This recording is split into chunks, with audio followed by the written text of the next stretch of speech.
guys, it's Miss Bowman.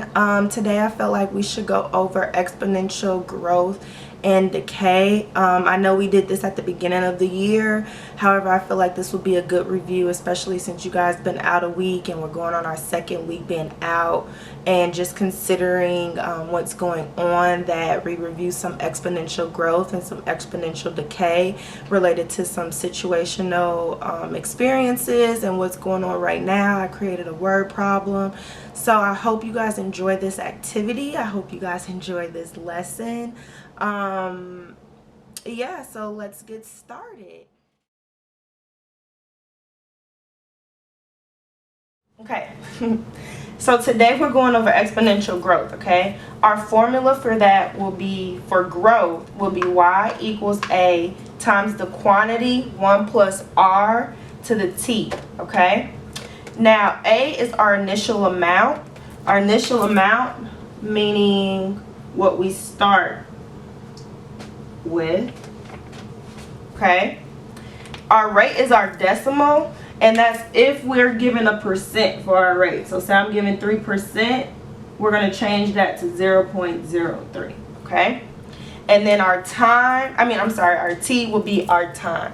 So this is what we're going to be going over as far as, this is the formula that we're going to use as far as exponential growth is concerned. Brenna has $200 in a savings account. The interest rate is 15% compounded annually. To the nearest cent, how much interest will she earn in 4 years? Alright, after looking at exercise 1, now it's time to see what we can pull out from that word problem and plug into our formula. So looking at exercise 1, I know that Brenna put $200 in her savings account. So I'm going to plug in $200 for A, because that was our initial amount. And remember what I said back in the beginning, that A is always going to be our initial amount. After that, I'm going to do our rate. She said that it increased 15%, okay? And in order to change 15% into a decimal, I'm going to move my decimal point 2 places over. And you guys should know this, and that's going to leave me with 0.15, okay? So my rate is 0.15. And my time, that's pretty simple. That's going to be 4 years, all right? Now, once I have this information written down, now all I have to do is plug it into my formula. So this is my original formula. So I'm going to take y equals 200, because that's what I'm plugging in for A. A equals 200 times 1, I'm getting my 1 from the original formula, plus R equals 0.15. Make sure you remember to make that percent to a decimal. 0.15, close parentheses. My T equals 4 years, so I'm going to put 4 right here, all right? Now I know that this equals 200 times 1.15 to the 4th power. I'm going to give you guys a few seconds to put this into your calculator.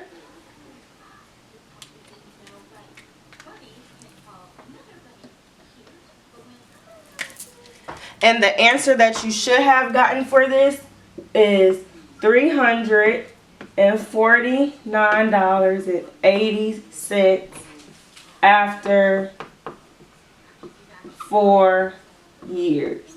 Okay? So that was pretty simple. This is how we solved that first word problem for exercise 1. And now let's move on to exercise 2. The Memphis Fire Department has successfully negotiated for its firefighters to get 5% raises annually. If a firefighter currently has a salary of $62,000, what will her salary be in 9 years? If necessary, round your answer to the nearest cent. Okay, now let's start on exercise 2. Before we begin, I just want to say I do have a 1-year-old, so if you hear that background noise, That's probably him playing or watching a movie. So I do apologize for that, and I'll try and tune that out as much as I can. But again, I have a 1-year-old. We're in quarantine, so it's really hard to, try and make that happen. But I'll do my best. So let's get started with exercise 2, okay? So originally, the firefighter in exercise 2 makes $62,000. And I'm plugging that in for A because $62,000, when I read that word problem, was the initial salary start. So my initial amount, all right?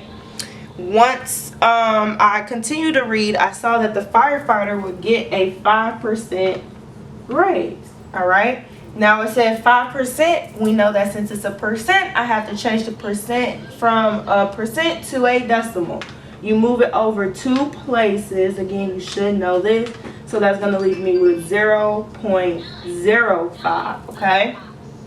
And then my time, of course, is 9 years. So we're trying to figure out after 9 years, how much is this firefighter going to make? How much is she going to make after 9 years? If you already took the liberty of trying to go ahead, that's great. I applaud you. I think that's awesome.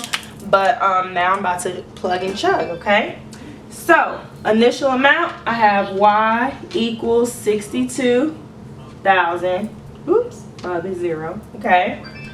Times 1 from my formula. Plus, remember, decimal, 0.05 to the 9th power. Alright? Once I do that, then I'm going to have 62,000 times 1.05 to the 9th power. And you guys should have gotten something.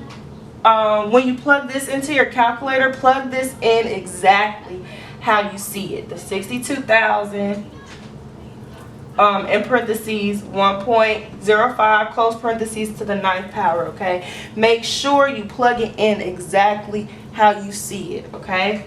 And you should have gotten, after 9 years, your firefighter would have made $96,182.35. It's 5 because after that 5 it was a 9, and we round up. Okay?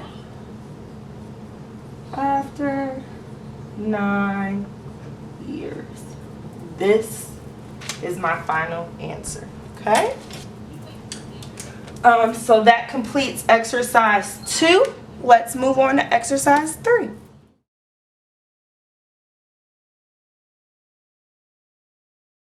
You have inherited land that was purchased for $25,000 in 1960. The value of the land increased by approximately 8% per year. What is the approximate value of the land in the year 2020? I'm going to make exercise 3 a you do. If you send me a video of you working out exercise 3, or if you send me a screenshot of exercise 3 written on a sheet of paper, completed with all of your work, I will replace it with a low classwork grade. In Tennessee, there are currently 1,203 confirmed cases of COVID-19. If people continue not to social distance themselves, the number of cases will increase by 26%. The current population of the state of Tennessee is 6.7 million people. How many cases will the state of Tennessee have after 10 days, 20 days, 60 days, and 90 days? Hey guys, I hope you enjoyed this lesson on exponential growth. I know my hair keeps itching. I got a pimple too. I'm sorry, y'all. I'm looking crazy, but it's quarantine. But anyways, I hope you guys enjoyed my lesson on exponential growth. I thought this was a good lesson, one, because I covered this with my students back in January. And two, just considering what's going on, I think this is a very good lesson for people to understand. I feel like people need to understand exponential growth, exponential decay. I feel like people need to understand math, period, but you know how that goes. So with that being said, I have 2 exercises, exercise 3 and exercise 4, that I did not go over. I am, however, going to allow you guys to either send me a video through Remind or through my email, or send me a screenshot of you working out exercise 3 and exercise 4. You have to show your work. Do not use those math links. Show your work. You have me recorded doing the first 2 problems, so you should be able to do the last 2 problems by yourself. Show your work, and that will replace a low classwork grade. So that's 2 classwork grades that you're able to replace. Now, if you don't have all your work shown, or you're, in the video, it still seems like you're a little confused, you won't get full credit, so it won't really count. So make sure that you understand how to do this lesson. Look over those 2 videos that I did. Try it again by yourself. You can make this fun. Try and do exercise 3 and 4. Give it to a family member, give it to some friends, have them work it out, and then explain it to them, think outside the box. You don't have to do the normal sitting down on the sheet of writing it down on a sheet of paper. Make it fun. This is like virtual learning, so you guys are open to answer those 2 problems however you want. Just make sure that you're showing your work and that your answers are correct, okay? I am gonna do some other lessons. Sorry, y'all. Probably like 3 or 4 more. I'm not going to overwhelm you guys with lessons, but if you have any questions or anything that we went over, please feel free to ask me.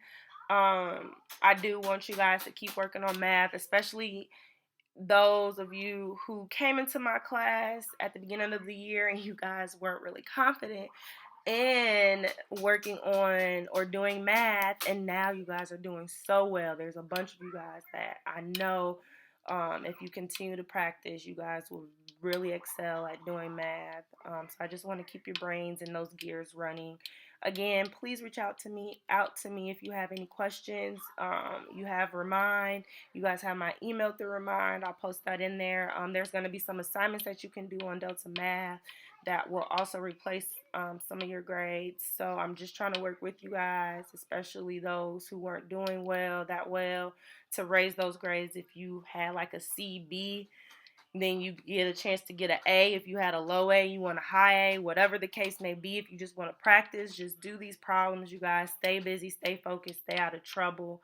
I love you guys. I love my students. And if you're not one of my students and you're just tuning in, thank you so much. I appreciate that.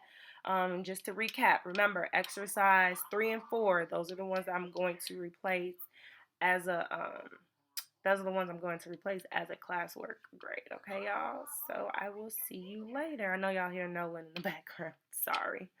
But all right, I'll see y'all later. Let me know. Give me that feedback too, okay?